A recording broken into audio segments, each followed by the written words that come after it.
everyone, welcome back to my channel. It's Christina with Read.Pray.Disney. Here on this channel, we like to talk all things Disney, from packing to planning to pens to books. So for today's video, I have a new segment, we'll call it, a new segment for you guys for the channel. This is my first video in that segment, and I hope you enjoy. So for today, what we're going to discuss, this segment is going to be called, as you saw in the thumbnail, we're looking at calling this Finding Your Grace. Okay, you know, my channel name is Read, Pray, Disney, and at the end of every video I tell you to have a magically blessed day and know I'll be praying for you, and that is most certainly true. I do. However, I wanted to be a little more impactful and intentional with the pray parts of my channel.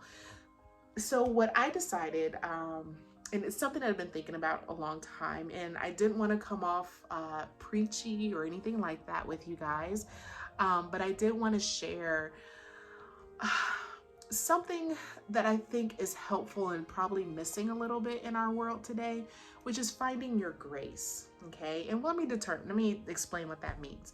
So grace to me means finding the blessings in your life. You know, sometimes we're quick to go through life and we're like, okay, this happened, that happened, and we move on to the next. We deal with it and we move on to the next. But sometimes we don't always see that there are things that God has put in our way, or not in our way, but have given to us that are moments of grace. Okay. So with the intention of that, this particular segment or series is going to be about finding the grace in your life, and way I'm going to share that with you, or how I'm going to help you with that, is by sharing the grace that I found in my life. So right now I have two categories: the grace with my kid as being, with my daughter, as being a mother, and then the grace as with my work profession. And in this case, I'm a teacher, I'm an educator. So there are times that is a struggle, and I need to find the grace in these days, just throughout the week. And so what I do is I write them down, and then I will bring them to you. Okay, now I have not decided whether that's going to be weekly, bi-weekly, monthly. I haven't decided yet. I'll probably just do what feels natural. Okay, so for right now, I have two stories to share with you. Okay, the first story is with my daughter. This particular day, my daughter and I, my daughter is a handful. Love her to pieces. But sometimes she can be a handful, just like with any normal seven-year-old kid. You know, she's learning, she's growing.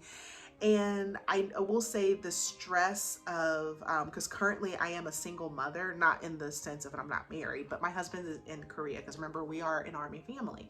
So my husband is in Korea, and right now it's just myself and my daughter here at the house, and we have to go on with life, right? We got to do all the things.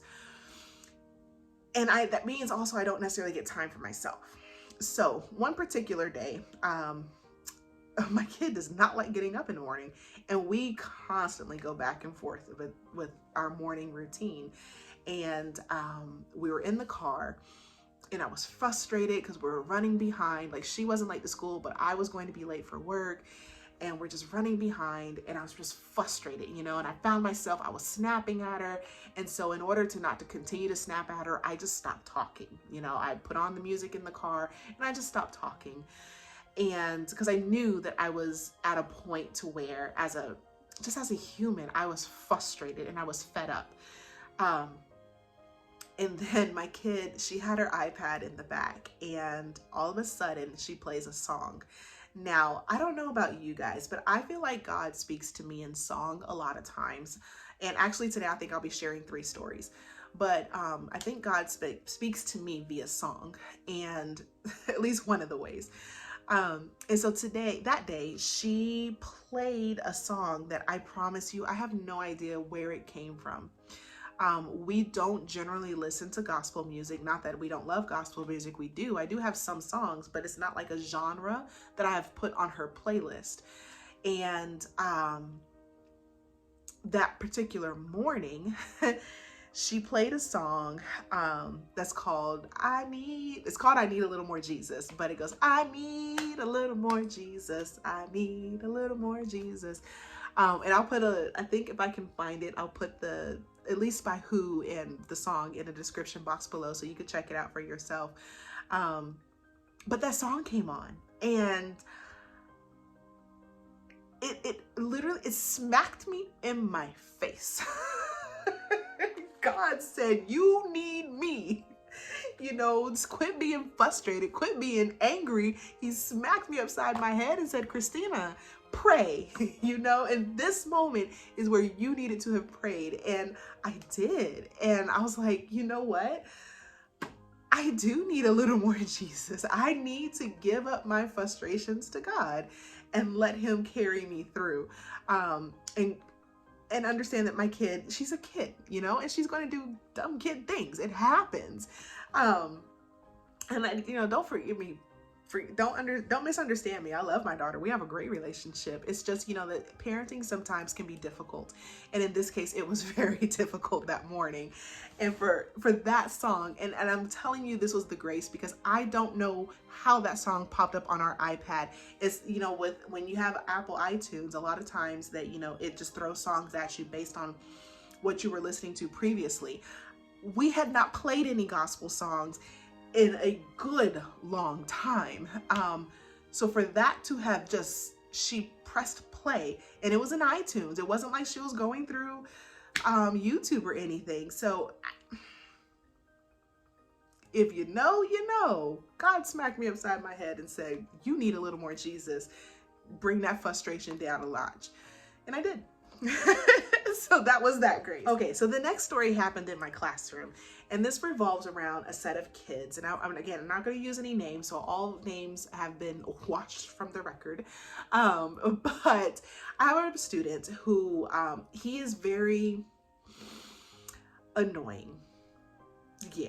He's one of those kids that he trolls other things. He will say things to say just to be the opposite of, you know. He, in his heart of hearts, he's a good kid, but he's also socially awkward, and he's a bit annoying. Love him to pieces, you know, but the kids do get very frustrated with him. So this kid, we're gonna call him Bob, we'll call him Bob. Bob is in class, and Bob is doing the things that he does. If you say the sky is blue and it's a great day, he's like, no, it's not, it's green, and you know. But so I kind of snapped on Bob. I was like, Bob, stop. Like, everybody's getting frustrated. We need to stop. I'm gonna need you to take, and he admits to trolling, you know, like, it's not a thing. He admits to it, and he's like, okay, I'm sorry. I'm like, all right, baby, let's keep going. But then all of a sudden, he just goes left, and he says, you know, I just get frustrated sometimes because, you know, a lot of times I get bullied. And we're like, oh, whoa, where is this coming from all of a sudden? What's going on? So I gave him the space to speak, you know, and just tell us your feelings, what's going on. Now, Bob told us everything that's happening with a particular student in one of his classes. And I kid you not, I would not have thought that the rest, because this is a very small class, because it's a remediation class. So it's like 7 kids in this class. And I'd hate to play the race card, but I need y'all to understand the dynamic. Bob is a young white boy who, he's small in frame, maturity wise, not always on level with everybody else. And the other kids they're black kids, and he just got kind of stuck in this one class. And they're all there for the same purposes. None of them are on grade level with their reading and writing skills. So that's why they're in the class with me. And I would have thought that my black kids would have come after him in a sense of, you know, well, just not bullying him, but not necessarily having his back. But this is where the grace comes in. They had his back. They said, well, who is it? Who do we need to talk to? And why are they messing you? Like, and for them to stand up for him. Now they snap at him all the time, and he snaps back too.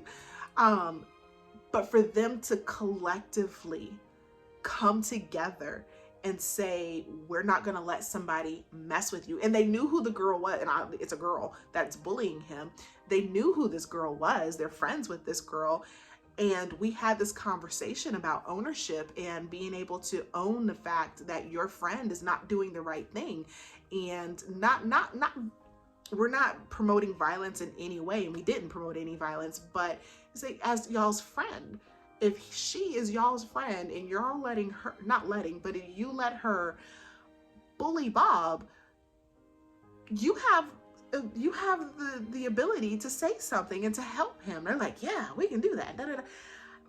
And it's changed for the better for him. Now the girl, we'll call her Jane, the bully in this situation, she's tough. She's a tough little nugget to crack, and we're trying to work with her. But she's taking and understanding that her friends are not going to stand up, or not her stand for the fact that Bob is getting bullied. And that's the grace right there. When I did not expect for these kids to have his back. It was like literally a scene out of a movie, where, you know, they just, well, we're not going to stand for this, because guys, I have to be honest with you. In schools today, kids don't do that. As much as we want to say that, you know, we got all these bullying programs and things like that, they take it with a grain of salt. Kids do not stand up for other kids. Kids do not take that initiative. What you see on TV and in shows where like, well, we stood up for this person, that is a very small representation of what happens in schools in real life. In real life, they stand by. They let the things happen, but no one wants to get involved. They're afraid to get involved. Either they're afraid, they don't want to be seen as the person who snitches, or whatever the social norm is around it. And so anyway, they don't ever get involved. So for these kids, this is why I'm saying it's grace for these kids to get involved and really try to make a change for somebody who they find annoying, upsetting, and blah, blah, blah, was amazing. And it gave me hope. You know, it gave me joy to see that they did this on their own. It wasn't their teacher, me, coming to them saying, hey, you know, you guys should do this. They did it by themselves. And there's still hope and there's still goodness out there. So, and I'm saying it like there still is, like we're all bleak and dismal. That's not the case, you know, but to see it actually happen in front of me, made me realize, you know, these kids are going to be okay at some point. All right. So those are I said I was going to give you 3. I will save the third one for another day, because I did not anticipate this being that long. But that is finding your grace. I want you guys, the whole point of this is for you guys to take, to sit back and just reflect on your life and the little moments of grace that has been put in your way. Not in your way, but it's been put in your life to show you that God still loves you. God still's there, you know, and things are not all burning and going to, you know, heck in a handbasket. That's not the case. Our world it needs work, but we are the ones who need to do the work. And in order to do that, sometimes we got to find the grace in our life, to find the strength to keep going forward. So that's all I have for you today. Be sure to hit a like and subscribe. Tell me what you think. Do you want to hear more of this series? I got a few stories saved up to go through, especially the one that I said I was going to tell you. But yeah, let me know if you found any grace in your life. You can put it in the discussion comments below. I would love to, you know, hear what your stories are and maybe feature a story or two. So you can DM me through Instagram, send me a message, and maybe I can share your story in my next video. I would love to do something like that to get everybody in our community involved in sharing these moments of grace and when we can find strength in our lives. Okay? All right. That's it. Have a magically blessed day, and know I'll be praying for you. Bye, guys.